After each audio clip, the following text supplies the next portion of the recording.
Now let's go to Sharm el-Sheikh in Egypt, where the World Youth Forum has kicked off today after a 2-year absence.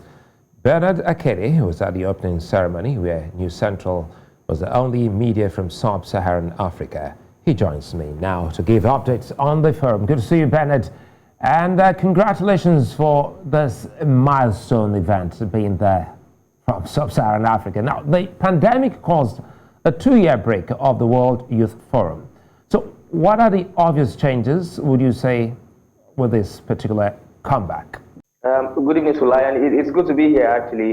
You clearly can tell by attending the World Youth Forum this year that definitely something or some things have changed, even from before getting to Egypt.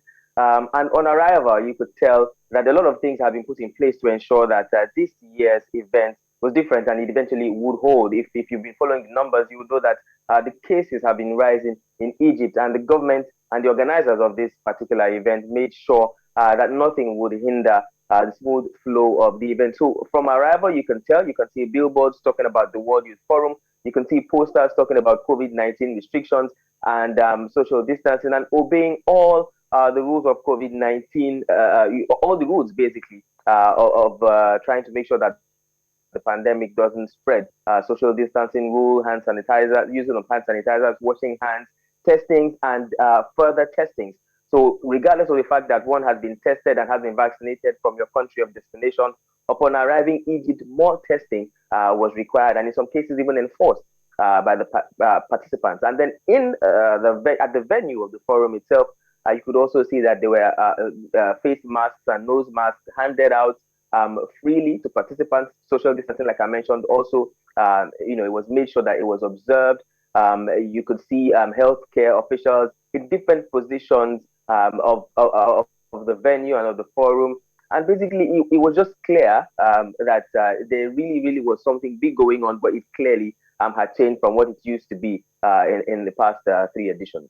Now, Bernard, now let's dig in deep. You're the one there. Would you say the attendance of participants was affected by the pandemic? Yes, one could clearly see that there was a slight dip in the attendance of participants, but still, it definitely is a large number.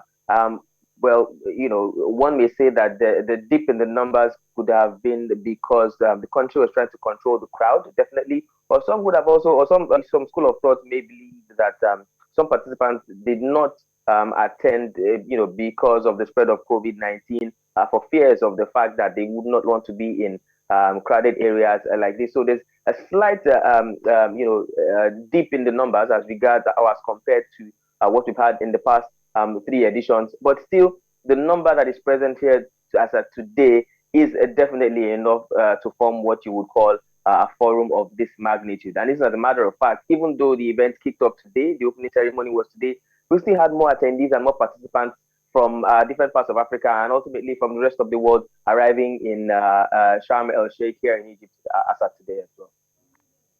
Speaking to some of the participants, Bernard, what resonates with them? So I think speaking with the participants really did open my eyes to see and to appreciate the fact that youths across Africa and across the world, but particularly across Africa, are not oblivious of the challenges that Africa and African countries and Africans themselves are facing at this particular time. Many of the youths talked about the challenges that their countries have been facing and how they intend to use what they gather and what they have learned from this particular forum, to help build and further strengthen their countries and to galvanize other youths in their countries, believing that truly the youths are the leaders of tomorrow, and that if we need to get it right in the future, it has to start from the youth. We have people from Ghana talking about establishing centers and using modern technology to help survivors of COVID-19 to heal, particularly heal mentally and to help their psychological balance after suffering COVID-19. We had somebody from Ethiopia talk about restoring peace to the country. We had another youth from Cameroon talking about the crisis in Cameroon, the challenges that the English-speaking indigenes and citizens of Cameroon are facing, and how they believe that the youth can seek foster solutions to these problems. And then we had people from outside Africa as well. We had someone from France who we spoke to, who basically talked about peace across the world, and talked about the synergy of different parts of the world, and also talked about exchange of information from Europe to America to Asia, and of course ultimately to Africa. Here we equally had a Korean who is based in the UK talk about how she has gathered information from the first day of the World Youth Forum and how she intends to use such information in her country of residence, the UK, and also in her country of origin, South Korea. So it clearly shows that the youth who actually participate, who are participating this year, are not oblivious, like I said, of the challenges of the world as at now, and they clearly are trying to seek solution to some of these challenges, if not all of them, as it were possible. Well, before I let you go, Bernard, quickly let us in on what Africa should be expecting from the forum. Well, there are a lot of notable speakers that are attending this forum. A lot of them young people, others are not so young, but people who clearly have achieved so many things. And for those who love movies, there are some notable movie actors and stars who also will be attending the forum. Africa should clearly be expecting some improvements and changes if we certainly do decide to go by some of the solutions that this forum tries to seek to, or that this forum is seeking to bring to problems of Africa.